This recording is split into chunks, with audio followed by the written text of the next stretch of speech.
নমস্কার, আমি অদিতি। তোমাদের সকলকে জানাই আমার তরফ থেকে অক্ষয় তৃতীয়ার প্রীতি ও শুভেচ্ছা।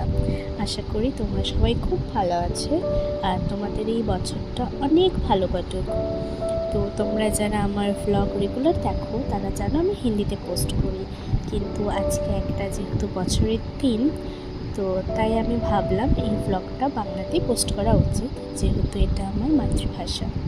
তো আজকে ছিল অক্ষয় তৃতীয়া উপলক্ষে আমার বাবার দোকানে পুজো। তো তোমাদের সাথে আজকে এটাই শেয়ার করব।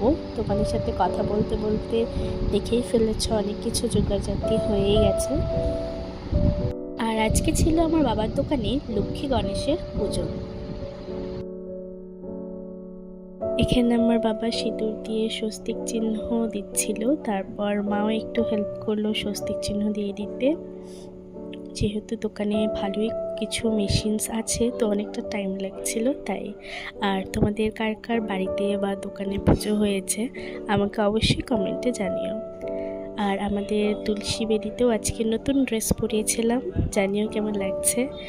আর পুজো প্রায় কমপ্লিটের দিকেই। আর এখানে আরতি হচ্ছিল, আর আমার মাও একটু আরতি করে নিল। তারপর আরতি শেষে এই পঞ্চপ্রদীপ সারা বাড়িতে আমরা দেখিয়ে নিয়েছি। দেখানোর পর আমরা সবাই পঞ্চপ্রদীপ থেকে আশীর্বাদ নিয়েছি। আর এখানে অঞ্জলিও হয়ে গিয়েছিল। অঞ্জলি হয়ে যাওয়ার পরে চরণামৃত্যু খেয়ে আমি উপাস ভাঙি। উপাস ভাঙার পরে আমি দুটো মতিচুরের লাড্ডু খাই, বিকজ আমার ফেভারিট। তো আজকের ব্লগটা এতটুকুই ছিল। আবার দেখা হবে অন্য কোনো নতুন ভিডিওর সাথে। বাই।